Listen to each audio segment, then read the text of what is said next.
Hello, everyone. Welcome to episode 13 of Speedy Film Watchers. I need to expand the poster more. So yeah, we're back again. Apparently, Cyber did not watch the movie pick, so she will not be joining us. It's a shame. It was a good flick. Yeah. Pretty good flick. I wanted to talk about the Oscar nominations. Did you see the Oscar nominations? I did not. All right. So, if you want, I can bring them up. Oh. Let me find them. All right, I got the Oscar nominees up. So, let's see. Do you want to start with Best Picture, or do you want that to be the last thing? Best Picture? Or, whatever. I'll start with Best Picture. It's on top. All right, so for Best Picture, we have Black Panther, BlacKkKlansman, Bohemian Rhapsody, The Favorite, Green Book, Roma, A Star is Born, and Vice. I've seen all except Green Book, Star is Born, and Vice. They're good. Well, I'm not huge on Black Panther at all. Have you seen any of these? The only one that I saw was Bohemian Rhapsody. BlacKkKlansman, The Favorite, and Roma definitely agree are Best Picture worthy. I like Bohemian. I understand a lot of criticisms that people have. I should probably rewatch it. Yeah, I don't think it's Best Picture worthy. I need to watch the other three I'm missing. Black Panther, I have a bunch of issues with.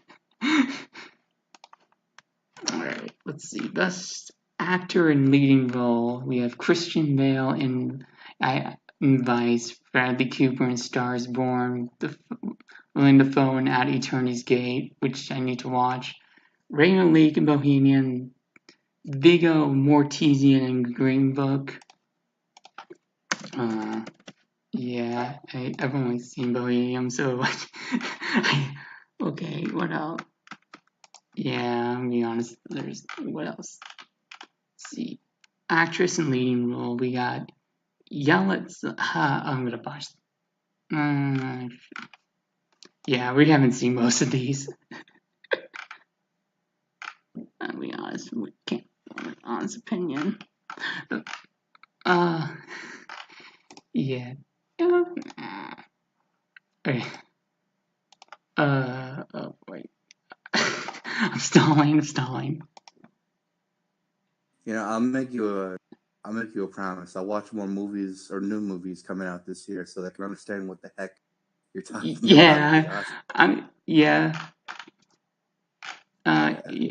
Yeah, there's a good chunk of these Oscar nominees I haven't seen, like Melissa McCarthy nominated for Can You Ever Forgive Me, who's also nominated in the Razzies for Worst Actress in The Happy Time Murders. That's pretty funny, I must say.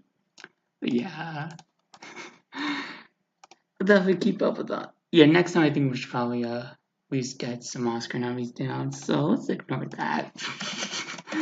What else to say? So Annihilation. Annihilation did get any nominations, in case you were wondering. Didn't get any nominations? Nope, not even for effects. Oh, yeah, the effects. Yeah, that was pretty surprising. No nominations for anything. During one. What? So yeah, I picked Annihilation. What did you think? Oh, dude. So the thing starts off with a weird scene in the future. Well, technically in the present. Like, the entire movie happens in the past. The only thing we know is that this girl, played by Natalie Portman, was in this place for a few months, and she's being interrogated about it. And then we flash backwards, and we find out that she's a biologist, and that her husband has been gone for like a year in the army. Oh yeah, she probably mentioned we're spoiling the living daylights out of this movie, so if you haven't seen it, don't watch this.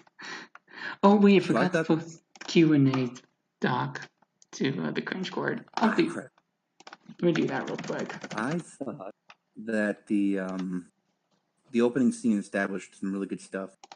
I also believe that the entire movie, moves along at a brisk pace. It doesn't really waste time. Something is always happening, and I really like movies that do that. I mean, Because you really gotta shove everything you can into 2 hours and do it right. Yeah, I mean, let's be honest. Why would you put something in your movie that has no benefit? That's what I never figure out.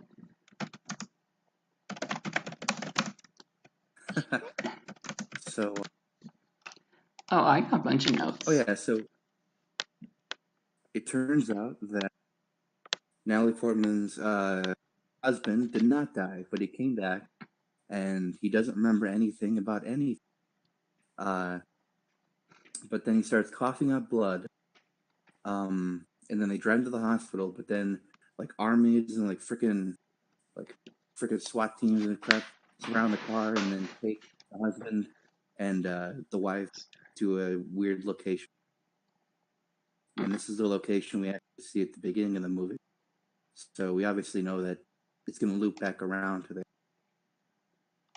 So, how do you feel about this theme of letting go? It gets mentioned a lot. That's kind of like the idea of, because with a few of the deaths in here, or just getting caught. Like for example, I got the name for some reason. My notes, I got the name wrong. I can't remember which woman. She didn't want to let go of her bag and ended up getting captured for it.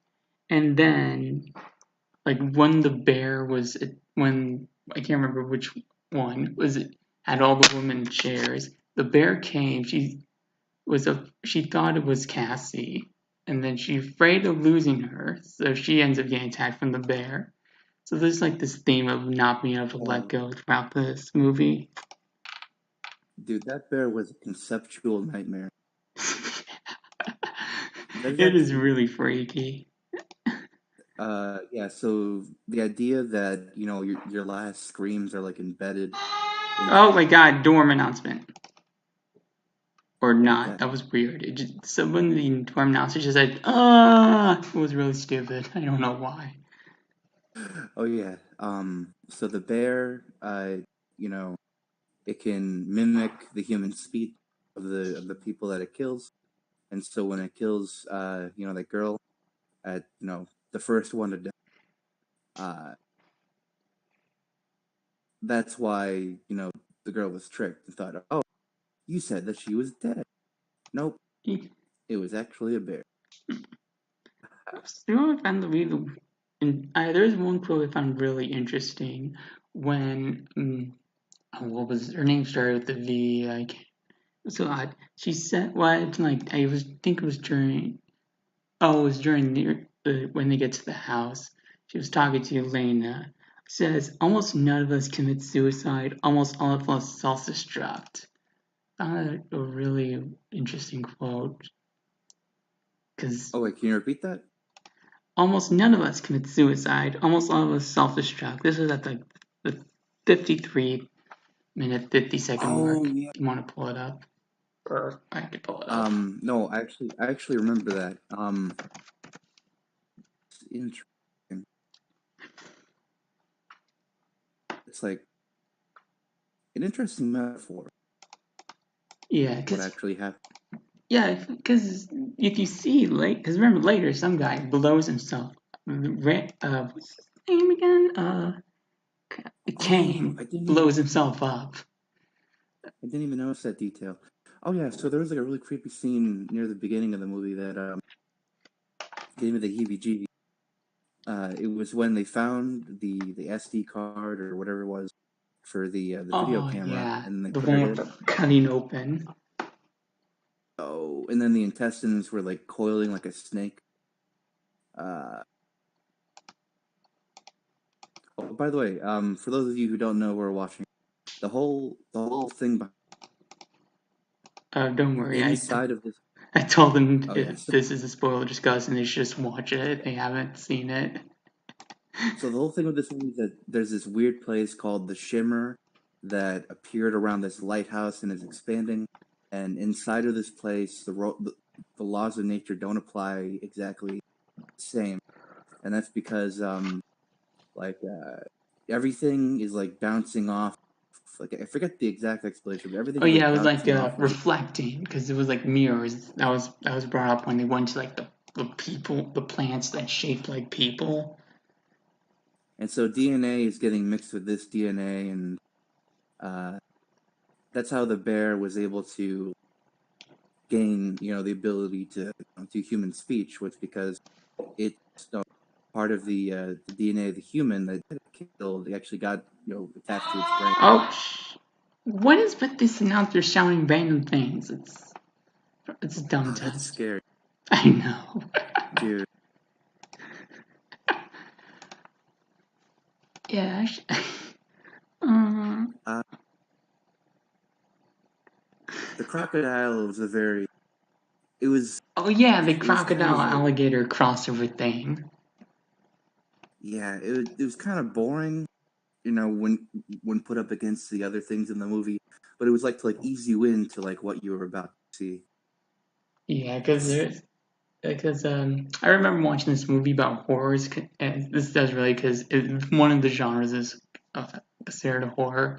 Talked about not blowing low too early, and yeah, easing in with something tame, and then you see it go extreme for how this DNA mixing goes. Yeah, that really is an awesome effect. Uh, uh, so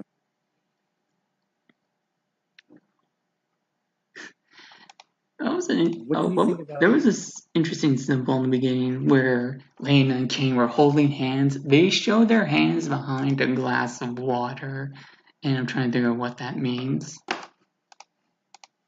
The last? This scene, like around the 10-minute mark, Lena and King were at the table. They sort of held hands, and the camera showed it behind a glass of water. Oh yeah,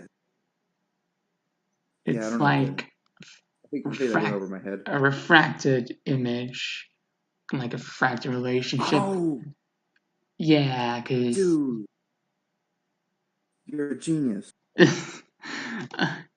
yeah, 'cause she did. Because Lena does this have an affair, and the person she has an affair with scolds her about it. Oh yeah, so that actually leads into one of the one of the most intense scenes. Basically, it turns out that the person he's having an affair with is actually in the team. So um, she goes insane, right? So the actual husband of the person, it's I don't know how to phrase it. So basically, she goes insane, and she talks about how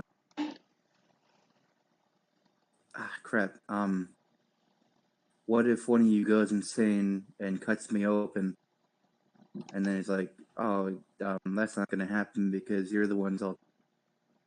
So it's assumed that if the bear didn't interrupt, that she would have like cut open people. Yeah, I'm thinking of it. The bear was kind of like a Deus Ex Machina. Actually, not really. I'm not sure if it's called Deus Ex Machina, which is when you probably Oh know. yeah, there was also another Deus, well, probably Deus Machina, but the girl who goes to see is still alive, gets attacked by the bear, and then the bear comes in, and then the bear like snoops around and goes around, really makes itself present. Um, but then we found out that the person who was attacked by the bear did not die and comes back with a machine gun Oh, and boop boop boop. Or was it a semi-auto? I don't know guns. yeah, it doesn't matter what gun. Can we move on to the lighthouse or what? Yeah, we can run on Lighthouse and then go back. We don't have to go linear when talking about any film. Oh right. So the lighthouse. Yeah, like Kane's identity crisis in that tape. He takes out like in my me or my you, because I guess my theory is that he had his own clone that he saw just and just wondered if he made a clone or no. It's just a theory. Yeah, on that exact, on that videotape, we actually see a small glimpse of the alien. So it could be that this is after they have an encounter with the alien, and You see, I'm trying to think how word this.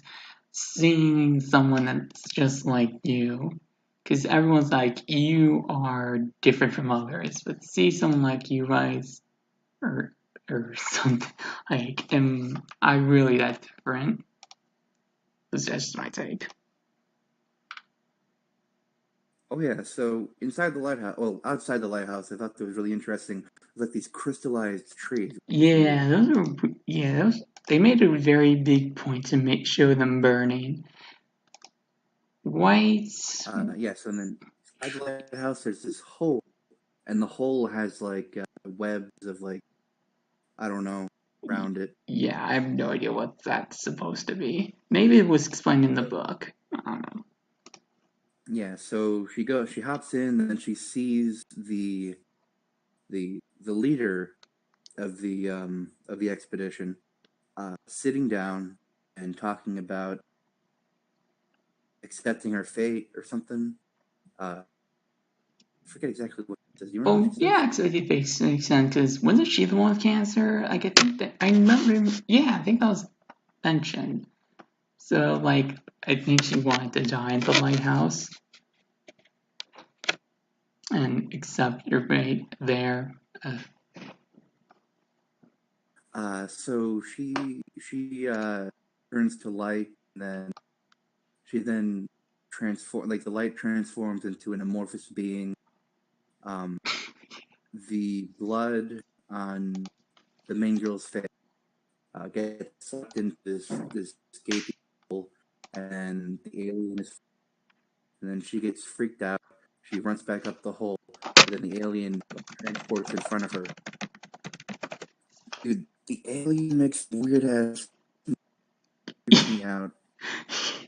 yeah, a lot of people The sound, got a little like what from yeah, that. I the really sound design is just first time seeing this, I was just this fascinating experience seeing that thing.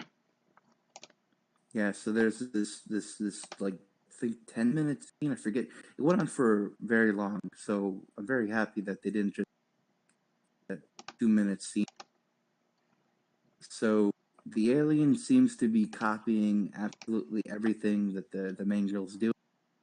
She runs for the door, and then the alien runs after her and then smothers her on the door before she can get out. And then she falls to the It's, floor, and she looks up and then sees that the alien is in the exact same position that she's in.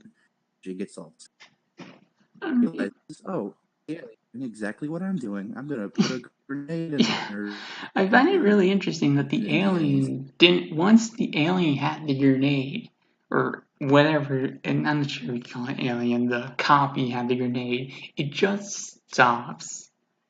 It's like I'm trying to think of the metaphors. It's like Yeah, I don't know why. It stopped so the and everything. grenade Why? is exploding, causing the end.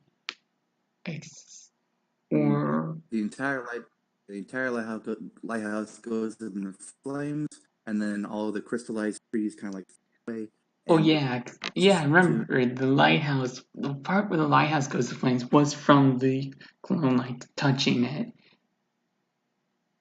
The clone. So like, oh yeah, I should have said this at the beginning. The overarching question: what does the shimmer represent? okay. So I believe that the shimmer is inspired by a Lovecraftian called "The Color Out of Space."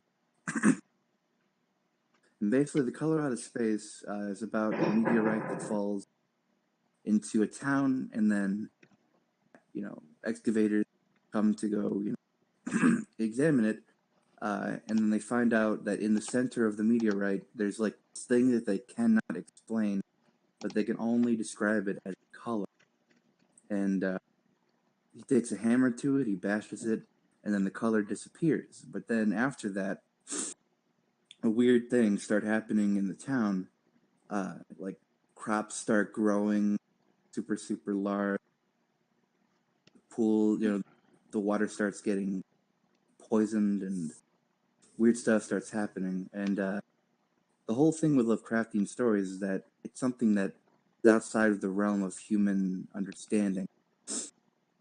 It's meant to make humans realize how small they actually are and how weak we actually are. So I think, so the Shimmer is definitely inspired by Lovecraft. I don't know It's like what this. Lovecraft is. Yeah, so the whole thing with his stories is to illustrate how insignificant humanity is, or how powerless we are to change things if the opportunity arises that some inexplicable being comes with.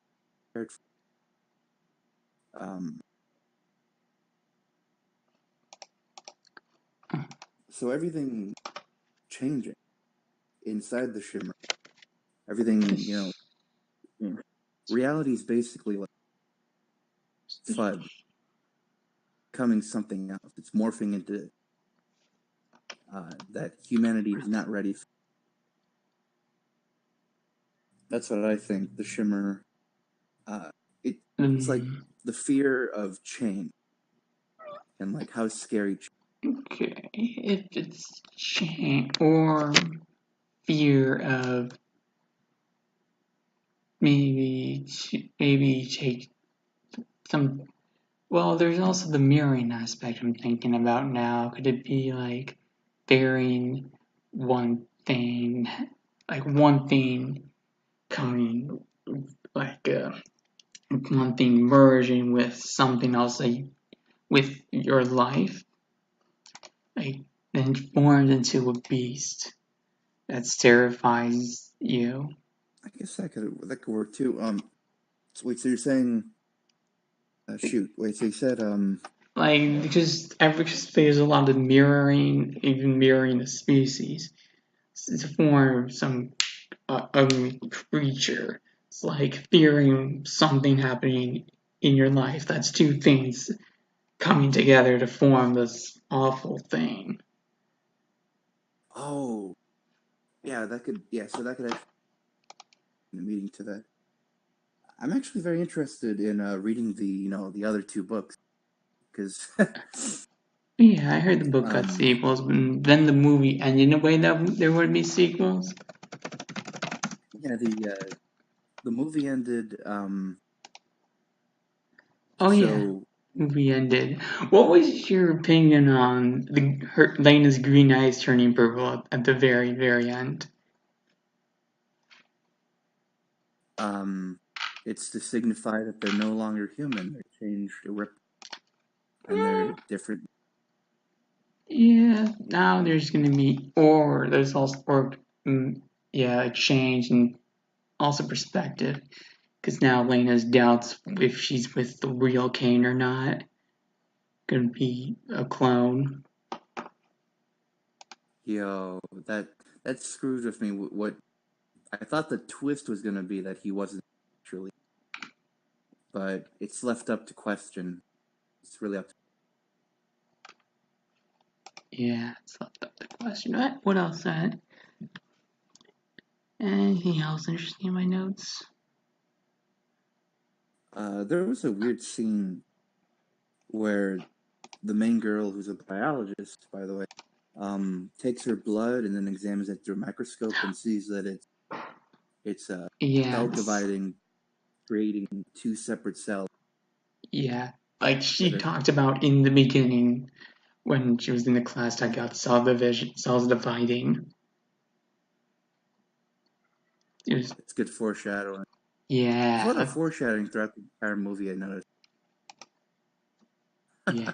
Yeah, it just got a lot more noticeable on the rewatch. If I were to give this a score, I'd say an 8 point. Yeah, I initially gave it an 8 out of What? 10 at first watch. I'm not sure. It's definitely on the high 8. Like, I put it definitely top 15 in my 2018 list, which I need to get back to recording segments of. Anything else to Did the add? cringe score come in? Nah, no Question. one came. We did get. Well, at least you had a good chat about this amazing. Well, you know. Yeah, this is a great movie. I wish I wish it didn't bomb in the box office. Oh, dude, I would have loved to seen where they go with it in the sequel. I don't probably not because this wasn't a profitable movie. Like, let me look. Let me look. What was it? So this movie had a budget of somewhere between 40 and 55 million. It made 43.1 million. So yeah, not exactly money making. Yeah, So that sucked. what's really funny? Apparently, the test screenings.